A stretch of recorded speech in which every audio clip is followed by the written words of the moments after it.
Welcome back to Island Bike Life. Today, we're going to be taking a look at the Cush tire insert system. This is going to be a general overview and a little bit of an install guide for those of you who are unfamiliar with it. Now, full disclosure, I did reach out to Cush and they have come on as one of the sponsors of our Trans BC Enduro team for that week-long blind enduro race next summer. That being said, I was an adopter of Cush long before this. I've run it for about the last year, and I did pay for that out of my own money. Though these particular sets that you're going to see on this video, they were sponsored, like I said. None of my overall impressions are a direct result of Cush coming on board, and in fact, probably the biggest factor to take into consideration is that I reached out to them because I've run this for the last year and I really do like it a lot. It has improved my overall ride feel and is a product that I fully support with or without Cush coming on board. For those of you that don't know what this is, Cush is one of many tire insert products that act as sort of a tire suspension system. It reduces the volume of air, you can run lower tire pressure, and depending on the riding, whether it's kind of small bump, medium, or large impacts, it's going to add as sort of a different or an additional type of suspension product that'll compound with your front fork and your rear shock. It improves your cornering ability. It allows your tire to not roll over quite so easily, especially on the larger Pro setup versus the lighter XC one, which you're going to see. And overall, it is a pretty straightforward and user-friendly product, though the first time you install it, you might have some headaches. When you first get Cush it's going to come in a box. They look all the same. There's going to be the 2 inserts, 2 valves, and some instructions. Let me tell you this right now, don't be one of these guys that thinks you can do it your own way. Follow the Cush instructions, it'll go a lot easier. Right now, I've done this a few times on various rims, and I can say with all honesty that I can do one tire in about 5 or 6 minutes, a little bit more time than without an insert, but once you get the process down, it really is quite quick. This particular video is going to look at 2 of the 4 systems that they offer. The Pro system, which is just their original system before they had other options. The XC, which is a little bit lighter, which is obviously meant for XC racing. They also have a plus size tire insert and a cyclocross gravel sizing as well. The difference between the 2 visually is pretty clear. The Pro is a little bit thicker, it's a little bit wider, while the XC is a little bit less of a profile, both in terms of width and in height above the rim. My scale isn't the greatest, but it was within about 5 grams of what the claimed Cush weight was. For the Pro on a 29-inch setup like this is 260 grams per insert, and the XC is supposed to be about 150 per insert. Now, I don't really care about the weight, I'll put that out there. You're putting great big foam inserts inside your tires and your rims that are already pretty heavy. So if you're worried about weight at all, I'd say probably skip these things. But for me, I just don't care about that anymore. I'm not training for cross-country races. I want to improve my reliability and at least some options of reducing pinch flats or ripping my side tire or anything like that. So for me, the extra weight is worth it. For others, it just might not be. As for the install, it really is quite straightforward. Once you have your wheel prepped and your tape is on there, the first thing you're going to want to do is put your valve in as per normal. One thing to keep in mind is there's 2 holes on the valve. They need to face in line with the center channel of your rim to allow for not only the air, but for any additional sealant you might want to put in either at the first install or in follow-up over a couple of months as your sealant goes away.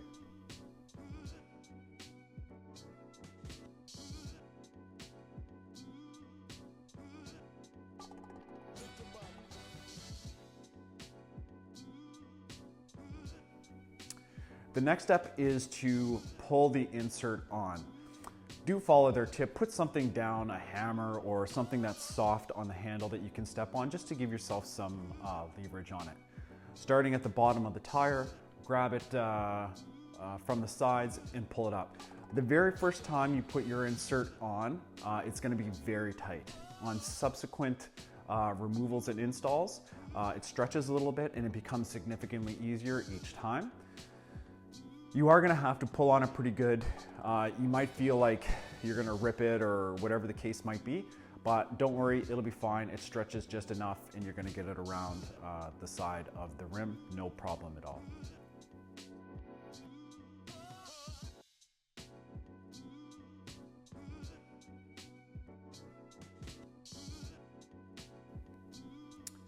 Once you have your main insert in, just make sure that it's even along the entire side of the rim. Obviously the Pro comes out a little bit higher and the XC is a little bit more profile, less profile I should say. So just make sure that's even before you get your tire on there. Otherwise you might find some weird tire movement back and forth if your insert isn't exactly even straight down the middle of the rim.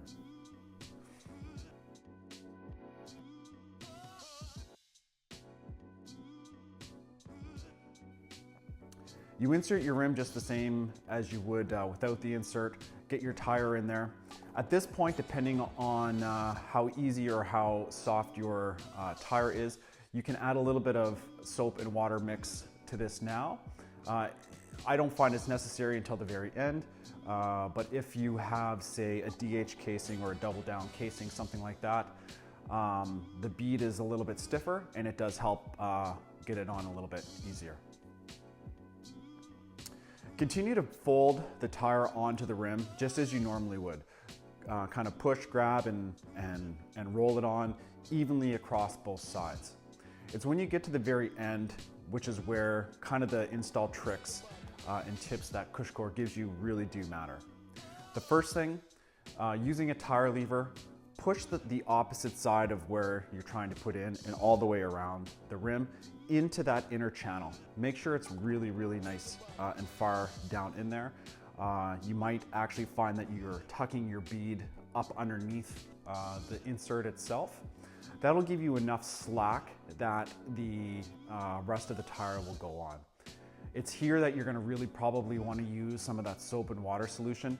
Just on the edge, it doesn't have to be an excessive amount. And then using a lever, just pull it back onto the tire.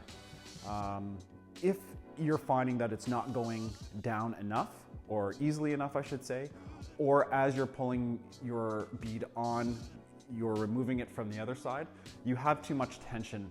So go back and push the rest of that tire into the channel and it'll go on no problem at all. Once you have your first side on, flip it over, do the same thing to the other side.